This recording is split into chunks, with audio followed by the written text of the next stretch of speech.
Yo, what's up, family? Before we start the video, please leave a like, subscribe, and share to any and everyone that you can. Just meet out there a little bit more. With that being said, let's get right into the video. All right, how y'all doing? I hope y'all doing good. If you're new here, welcome. If you're not, make sure you take your shoes off before you come out. And the New York Knicks, the greatest comeback of all time. And I was still like in shock rewatching this game, knowing the outcome of it. But it's like, man, it's meant to be, man. This is just a magical run for this team. They're playing their ass off. They're working hard, and then shots are going in, and hey man, I'm gonna do my very best to try to detail what happened in this game and how the turnaround happened, but we just have to acknowledge that this is like a great finals, and that this team right now, it just seems like they're destined. All right, so let's really get into it. I want to give a little bit of apology to, well, I guess y'all don't care now because y'all know what happened, but I feel it is important to go through the first half and give a little bit of compare and contrast there. So in the first half, of course, the San Antonio Spurs had a huge lead, 76-49 going into halftime. And in the first half, they shot 28 for 47, which is 60% from the field, and 14 for 26, 54% from three in that first half. On the other side, the Knicks were 15 of 37, which is 40%, and 4 for 12 from three. So the Knicks overall only made one field goal attempt more than the Spurs had 3-point makes. The Knicks made 15 shots overall from the field. The Spurs made 14 threes. So that obviously tells you where that left them. And the Spurs had 18 assists to 2 turnovers in the first half. The Knicks had 7 assists to 7 turnovers. And in the first half, it was not like the Spurs were just throwing up contested threes and all of them were going down. I think Fox was the only one that hit like 2 contested threes, but overall, all these threes were processed right. They were driving kicks, they were pushing pace, getting open looks, screen and roll where they take advantage of the tag and the help and stuff. So with this screen and roll here with Stephon Castle and Victor Wembanyama, we have Victor's gonna twist the screen at the last second right there. So you see, it looks like it was coming up on this side. Convy Towns is on this side to guard the pick and roll. They twist the screen, he has to come over and guard, but this makes this tag here by OG Anunoby. He has to come further off of his man to tag rather than if the pick was just right here, right? So twist coming right there. Now he has to get all the way over, and Stephon Castle has done a great job all postseason of seeing those tag defenders and getting out to shooters. Also in the first half, Victor was 6 for 11 from the field, and in isolation situations, he was really good, and he had some really creative finishes. Obviously, that didn't hold up in the second half. And of course, a huge thing that started this game was Convy Towns picking up 2 fouls in 60 seconds. So that obviously threw a wrench in the Knicks game plan. They used 4 centers in this first half. Of course, Convy Towns, Mitchell Robinson, then Ariel Hugporty, and Jeremy Sohan played some small ball 5 minutes. But you hear it a lot in football. Like, you hear the term complementary football, where your offense helps your defense and vice versa. That was the common denominator between these two teams when they each had their humongous runs, right? The Spurs in this first half, right? If you're hitting a lot of shots, your confidence is just gonna go up, right? But you hitting shots allows your defense to set easier than when you're missing every shot, which of course we will see in the second half. But this Spurs defense right here is what we were accustomed to. Immense constant pressure on Jalen Brunson. It helps that Victor can be on Mitchell Robinson and not have to worry about a stretch 5 option at that position, because he can just sit in the paint as much as he wants, which was not the case in the second half. The Knicks did a very good job of that. But then the ball goes to Mikal Bridges. They don't really allow Jalen, well, they allow him to screen, but they just switch that off right there, and there's nowhere to go for Mikal. And there were a lot of factors in this first quarter, like the Spurs starting 5 or 6 from 3, and then there's a lot of bad calls or uncalled calls in the favor of the Spurs in this first quarter. But also, like, Mitchell Robinson was like dead tired, like 2 minutes into his stint. So here on defense, you always want to get the ball out of the best player's hands, especially in a late shot clock situation where you kind of know that they're going to try to score. But with Victor down there in the paint, and with how well OG's been playing this entire playoff run, I probably wouldn't have left him down. I would have just let Jalen Brunson had the challenge of Victor in the paint. But they do get OG wide open shot, which is death for most teams, but he does not hit that. But you can see Mitchell Robinson on this play, right? He got his hands on his knees. He walks back to the dunker spot, puts his hands on his knees. Shot goes up. The Spurs get the rebound. And as Victor is rim running, Mitch Robinson is trailing behind everybody. So that means that somebody has to stop Wembanyama from getting an easy layup or look at the rim. So Jalen Brunson tries to stop him right there. Josh Hart also sinks down to him, which leaves Devin Vassell wide open for three.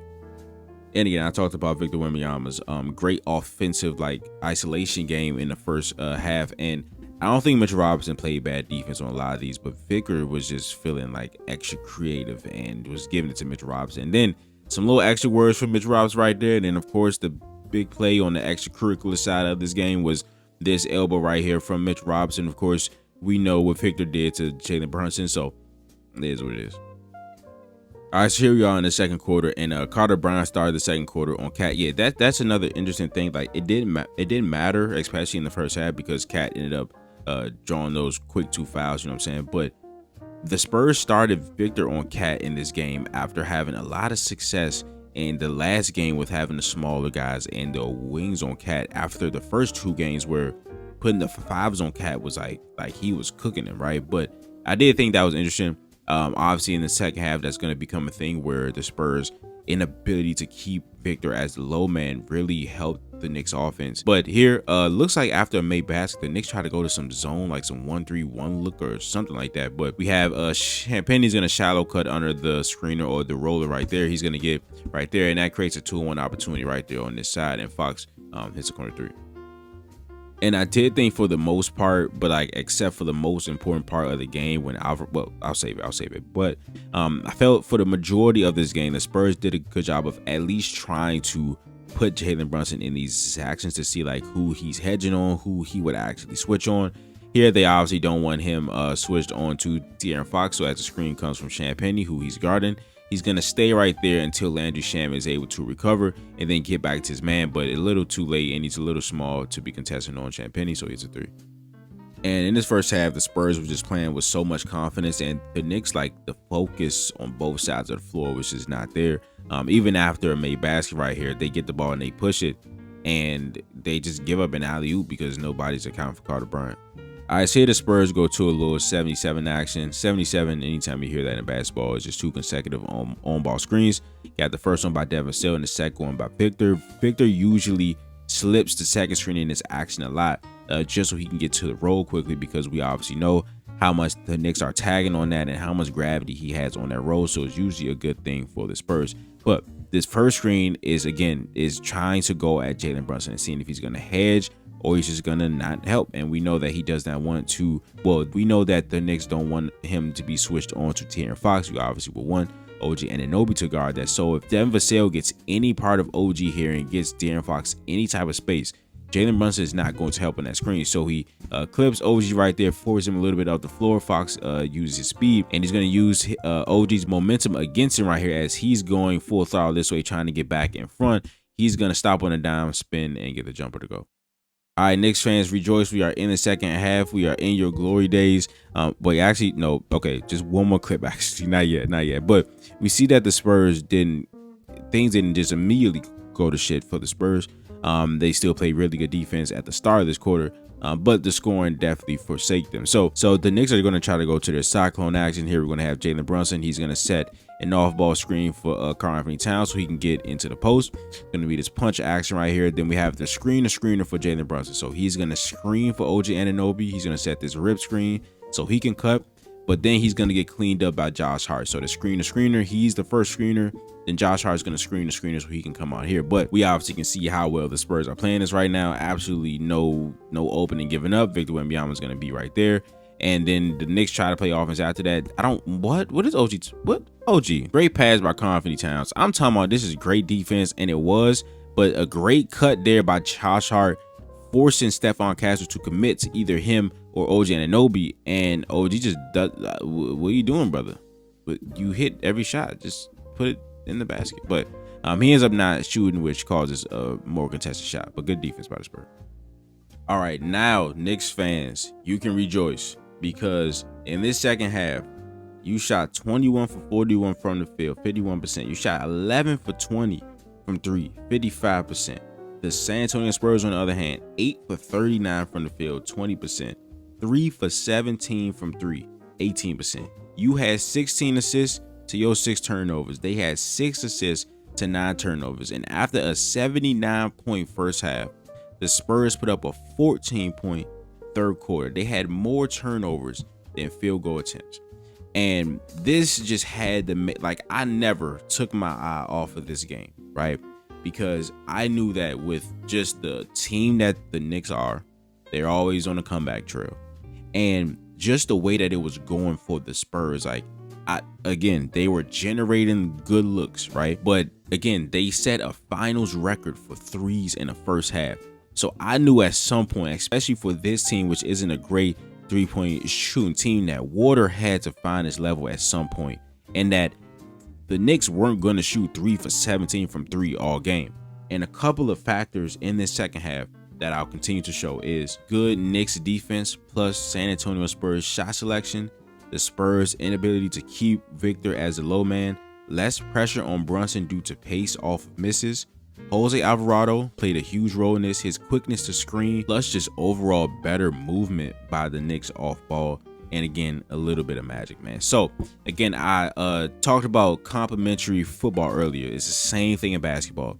When a team scores 79 points, it's hard for you to play offense because you're always playing against a good set defense, and it just lowers your morale, man. So as the Spurs miss multiple attempts at the rim, the Knicks are able to run off of this miss. And again, the Spurs are pointing everywhere. There's somebody trailing the play. They're pointing. They're trying to get set, but they ultimately can't. Good pass by Josh Hart, and OG goes down and he dunks the ball. And again, the shot selection. Like, we've seen Champagne hit this shot, but 20 seconds into the shot clock, they still think that they're on the heater from the first half. And again, they're able to play against a non-set defense. OG Anunoby comes up the court and gets the ball to Mikal Bridges. He drives. Again, they're just playing free right now. And again, the inability to keep Victor as the low man here, right? So he's gonna carry this Mikal Bridges drive all the way through, but then Mikal gets the ball to Jalen Brunson and he immediately screens.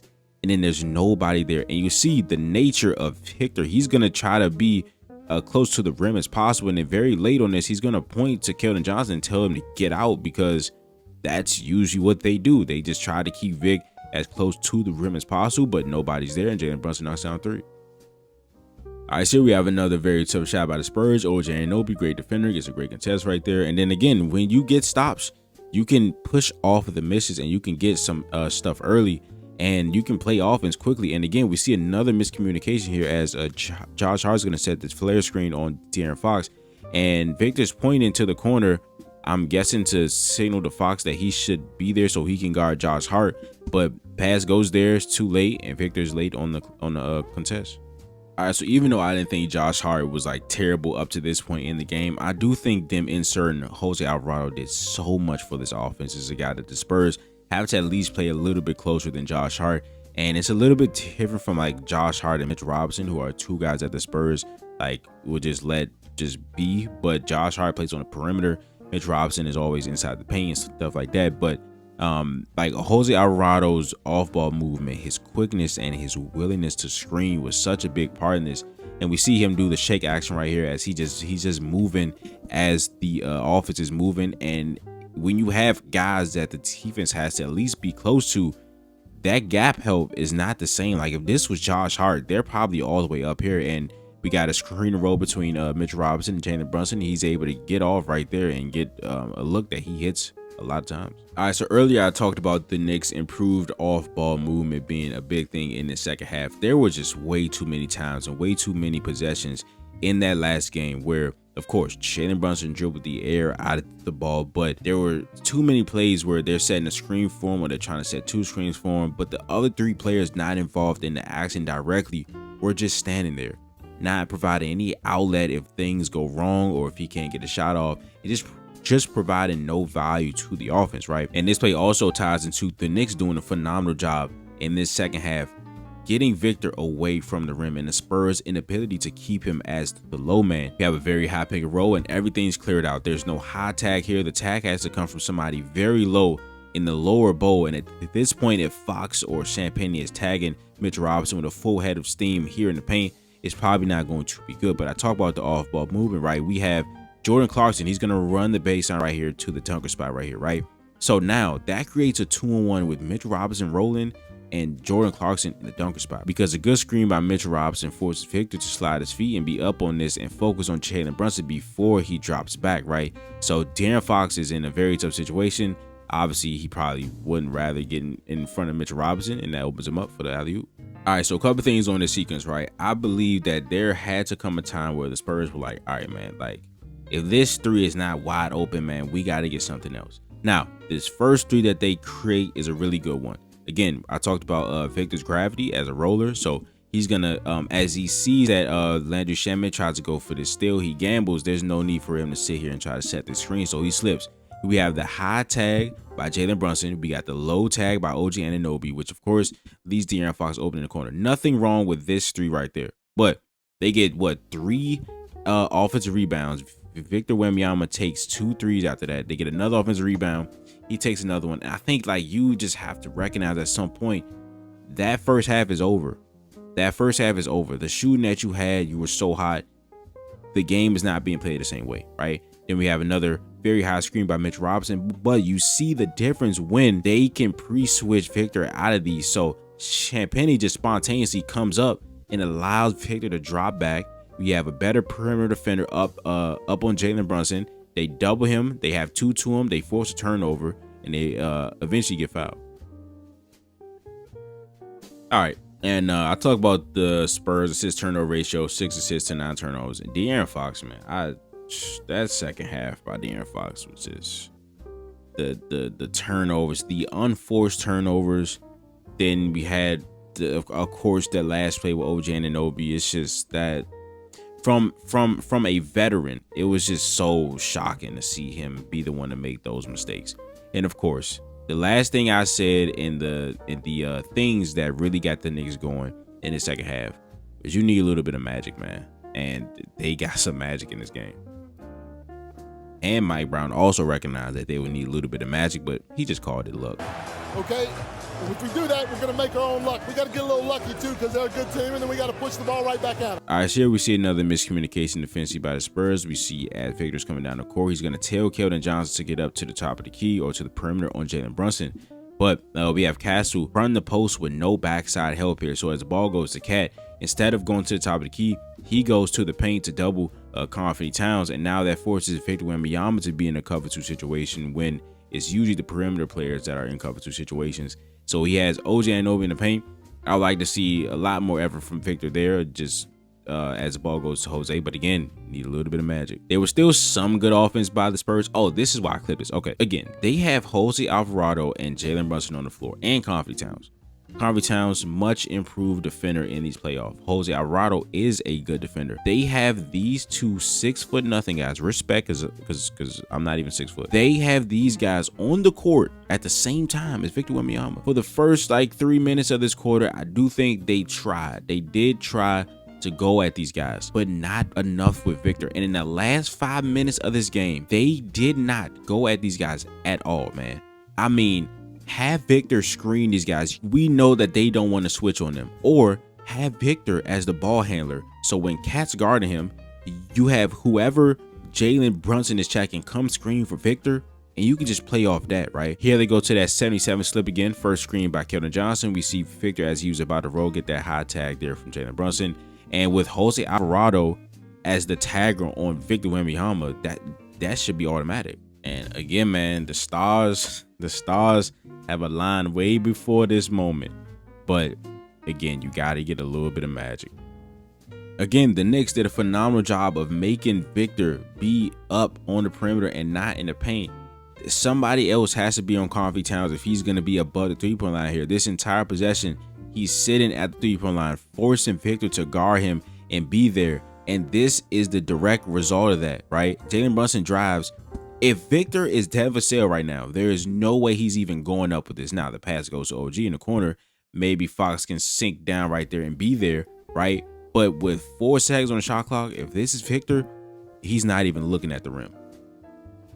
To the perimeter as much as possible away from the rim. But there's first time they do end up pre-switching this, putting Vassell on Karl-Anthony Towns. So he just clears out right there. And then they got into this empty corner pick and roll a lot with Jalen Brunson trying to turn the corner against Victor Wembanyama. Sometimes the Spurs defended it well, sometimes they did not. And here's one of the times where they did not. So Jalen Brunson, 2 on the ball, so Victor can get off and he can scram switch down to the paint. But then as Champagnie, we again miscommunication. Victor and Champagnie both are running to Josh Hart. First of all, why is anybody running to Josh Hart right now? I know it's pressure cooker situation. He got to hit this shot. You both run away from OG Anunoby to run to Josh Hart. Guys, we got to be smarter than that. Jose drives, OG Anunoby gets a wide open look. And I thought in the last game, the Spurs, when they were able to get Jalen Brunson to get off of the ball, there were possessions where they did a great job of denying him the ball so he couldn't get it back. That has to happen here. 7 seconds left on the shot clock. Jose Alvarado has the ball. Dylan Harper needs to be glued to Jalen Brunson so he does not get the ball back. Ball gets to Jalen Brunson, and again, the screening ability and the quickness and just the smart off-ball movement by Jose Alvarado, knowing that, okay, it's a late shot clock situation. If I get into this and I ghost this screen right here, I'm going to be open. And he had the stones to knock it down. I said the same thing. They pre-switched the first screen, have De'Aaron Fox go with OG, and then Carmen Towns just follows to get the switch of Victor Wembanyama onto Jalen Brunson. Now, again, man, late shot clock situation. I know what I've been saying. The Knicks have done a very good job, again, as they do, getting Victor out of the paint, right? And of course, I want him to be closer to the paint. But in this situation, and it's tough for a 7'4" guy to be all the way out here and deny ball, but he can literally shadow Jalen Brunson off ball. And they could not keep allowing him to get the ball back after he gives it up in late shot clock situations. And I don't think this is terrible defense or anything. He's shooting over a 7'4" guy, so there's not much to say about that. But he's been doing this for a long time. And the over reliance on De'Aaron Fox. So they try to get Jalen Brunson switched on to him. Obviously, they know that's not happening. It hasn't happened this entire game. So I don't even know why they're trying to do that. What needs to happen is give Dylan Harper the ball. He has Jalen Brunson on him. Victor Wembanyama, Harper 2-man game. If you're gonna do a 2-man game, like, get the worst defenders in there, right? You try to go as Jalen Brunson, which you know he's not going to switch. And Fox doesn't even try to attack this. He just sits there, whatever, cool. Give the ball to somebody that has Jalen Brunson on him. If that's the plan, is to go at him, then go at him. I know Harper, rookie, Fox is the veteran, but Harper got some shit to him too. Like, he has been playing better than Fox in the finals. Give him the ball. Now let him and Victor with Cat and Jalen Brunson in the action. Now you might got something cooking. But Fox ends up getting caught in the air, turning the ball over, and Josh Hart, listen, man. Josh Hart almost let so many people down. He almost murked my man right here. But hey, I know he lucky they redeemed him. And this is where I take my untrained eyes and I look at Miss Johnson. This is where I take my 2 big eyes and I open them wide and I look at Miss Johnson. I'm not an NBA coach. I'm nowhere near one. But 2-for-1 situation. You come out of the timeout where you desperately need something. All the momentum is with the Knicks. De'Aaron Fox has had another turnover. After the one I showed y'all, he had another one. And you desperately need something to happen. You come out of timeout and you telling me that y'all discussed a 1-4 flat for De'Aaron Fox against OG Anunoby. That's what happened. Now, you lucky Castle was being a dog and crashed the glass off the corner, crashed and got fouled and hit 2 free throws. You lucky. Also, he cannot get off the hook. Victor Wembanyama was 3 for 14 from the field in the second half. Missed 2 big free throws in a 1-point loss. Can't get out. No way. And he was tired as a mug. It's the finals, man. I know you tall as hell. I know you the tallest player. And it takes a lot for your body opposed to other people to be athletic. I understand that. But it's the finals, man. If you want to win, you got to dig deep, bro.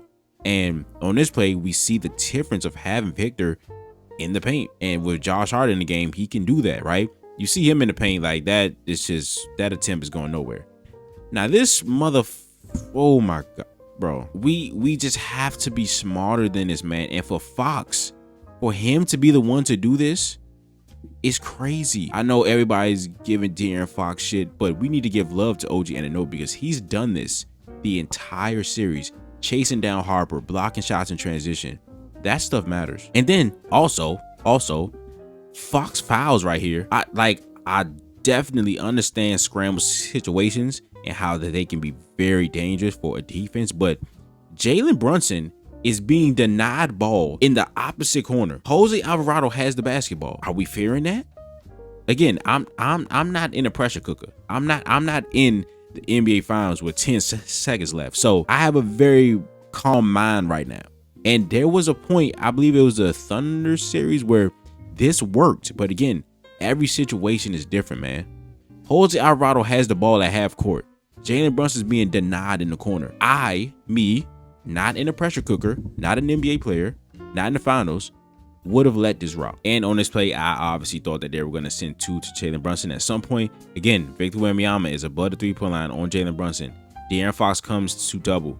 Nobody, and I mean nobody, on this entire play accounts for OG Anunoby as an inbounder. He crashes hard as he's supposed to do. And then, listen, man, they say football is a game of inches. Well, goddamn it, I think basketball is too.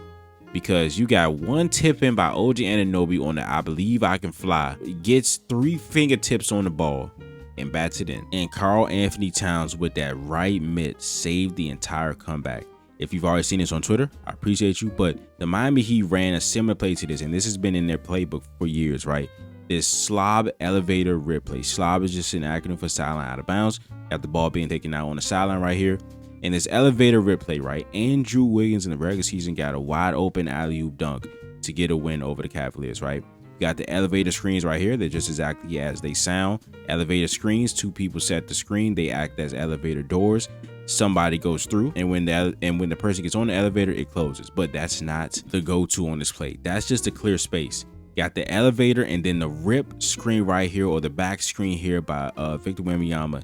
And Stephon Castle is going to get wide open on this.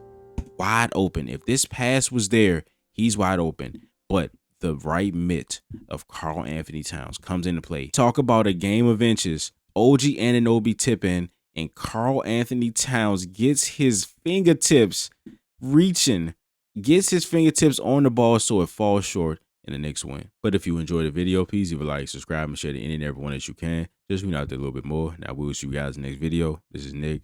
Peace.